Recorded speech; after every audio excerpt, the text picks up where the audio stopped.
Oyanga polele, oyanga polele, polele. Il était comment? Ibrahim Nzambe bien coiffé, bien parfumé, bien rasé. Namutuka yesomo ye ye ye ye ye ye ye ye ye ye ye ye.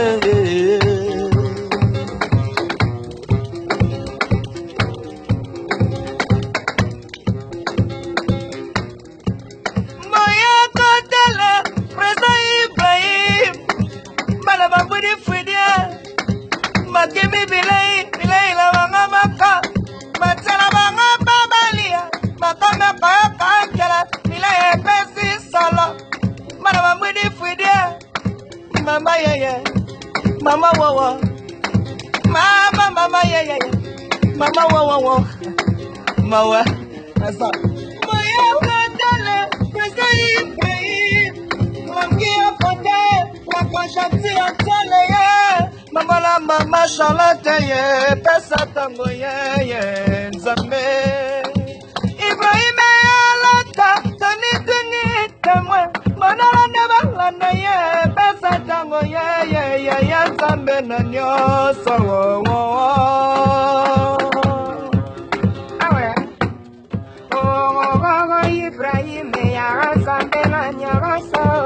Ata como kile koroba yotala bango pamba makasi sena mosala koyo kemibuso na ideologia lengate na papa wema keto yangolo izope yangolo sora pipetembe tulo sibeta na souverain fali ipupaneka di papio yo bakoye bisayo Elize chama na Monique chama Batemwe banga bara ye bio Ibrahim Nzambe la nyoso Mote mama Charlotte Pijanga wa tembo na leli Papa na forêt Prisi nanga Gelare parolier Bobo japonais Kama Yoshi amba moto Rama rose Rama bilamba ebele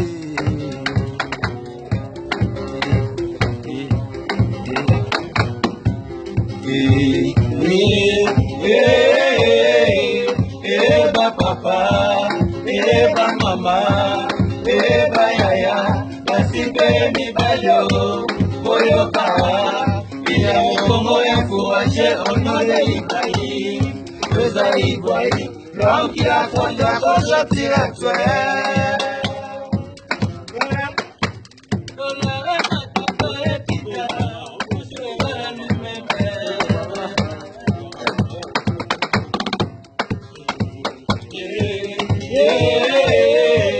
Eba papa, eba mama, eba yaya, basi bengi bayo, moyo kara, ila ukuwa kuwashe onone Ibrahim, Reza Ibrahim, l'homme qui a fondé la Cocha directeur.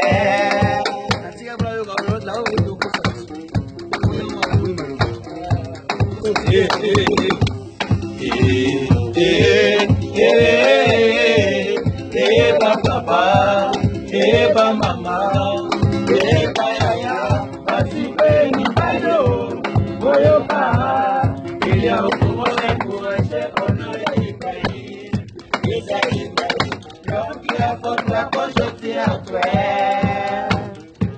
De la remata to ekita, toujours égale à lui-même.